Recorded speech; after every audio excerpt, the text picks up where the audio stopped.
Hey, so here's another one I'll try to read quick for those of you who would rather listen than read. This one is called We Are OLD Old, with a line about how some of us are still alive too. How's your dad? Billy Cummings shouts to me from his truck, craggy. He was craggy, not the truck. A tree had dropped on the tailgate and crumpled it, but the rest was fresh. He's good, I shout back. Tell him Billy Cummings is still alive too, he says with triumph, and drives off slow the way we do on these bent dirt roads of a town hanging on to its funk. Later, I'm sitting in on a valley meeting. The valley is home to 6 families, and the meeting is a regular one, going on its 6th decade now. It's a meeting to talk fences, gravel, goats, and other matters of a land shared between neighbors. 50-ish years ago, when these 80-somethings were 30-somethings and I was a kid, they had hauled out to a beautiful piece of valley together and had started a scrappy thing others might call a commune. No culty leaders or group prayers or scandals.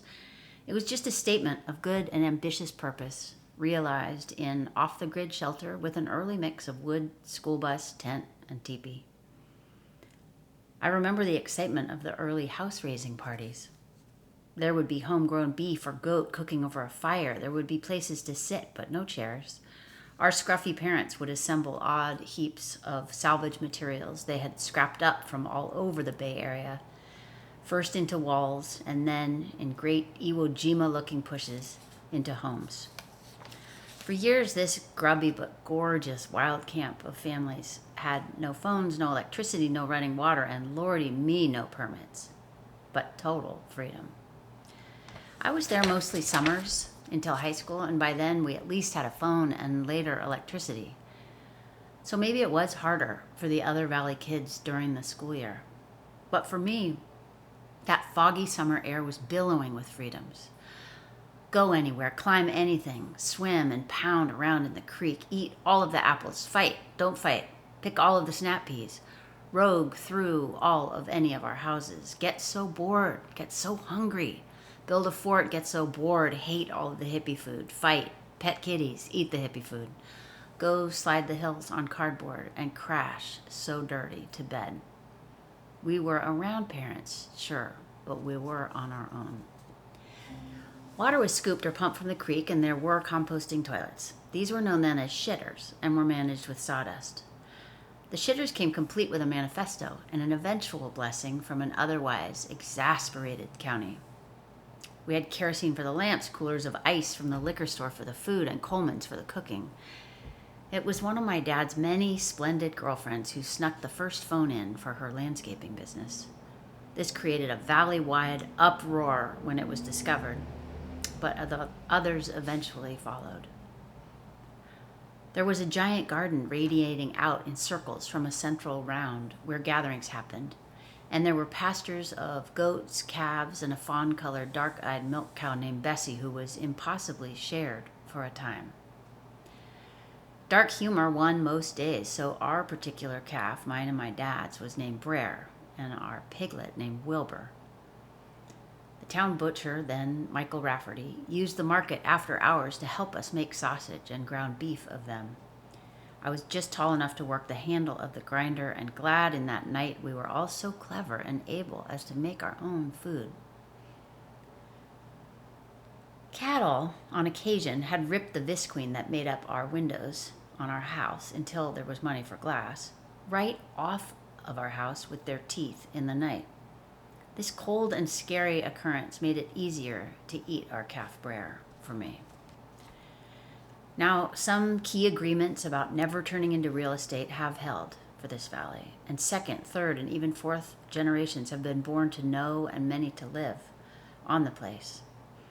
An organic farm so ingeniously fed with microbial brews that the then prince himself once visited with Camilla to see it, flourished for decades on the valley floor and may again. But the sharing of milking, the divvying of weed duties, and the joint hauling of salvage material for house-raising parties of old faded off long ago. These shared pursuits, and somehow the goats, had always fueled the most spectacular brawls at the early meetings that the kids of us would array across the loft above to watch. Some of the finest users of profanity to ever grace that art performed at their peak in those meetings. We kids studied them closely and with delight. Now, a PhD student who had come through in those go-go days of the 70s studying communes, or intentional communities as they're apparently known now, returned to the Valley in more recent years to report that of all the groups he had studied back then, only this one remained. Based on those early meetings, I would credit the abandonment of shared weeding, the improvement of goat fence, the sturdiness of people who exalt humor above most things, and the absence of any culty figures or grandiosity for this group's longevity. At today's meeting, though, there was a lot less commune and a lot more what? What? What? Mask, you have your mask up. I can't hear any of that. He can't hear you. The group had been meeting for all of the years. Some now had hearing aids and some did not. One woman asked at last with determination, volume, and finality, "Can you hear that?" Another answered with a smile, "Beautiful." A wash of laughter freshened the team. They shouldered the agenda anew, now with light shouts. Agendas included an update on the group's tiny finances, health and family news, a gravel delivery for the road, some decision about a neighbor, and the news that there was no fencing or goat news that month. But the not hearing was so mixed in with the not remembering that it was sometimes tough to figure out how anyone felt about a given decision. "We are OLD old," hooted one beauty, her cheekbones as high and her blue eyes as bright as ever. Opposition was about indistinguishable from either the inaudible or the forgotten. Fortunately, this group that used to rage and storm at itself in youth has long been worn mostly gentle and mostly patient with one another. Today, they circle the thing until a happy peak of 1, audibility, 2, recollection, and 3, comprehension chanced to meet together. Agreement was reached, and a long chase rabbit of emotion was at last brought to ground, seconded, and approved. The secretary, in her minute-taking, is acknowledged by all to have outdone herself in prose. She reads the minutes of the previous meeting to the group, loudly, and murmurs of praise ripple. "You do such a nice job. It's just good to listen to." The secretary pauses, shaking her signature hen's nest of blonde hair.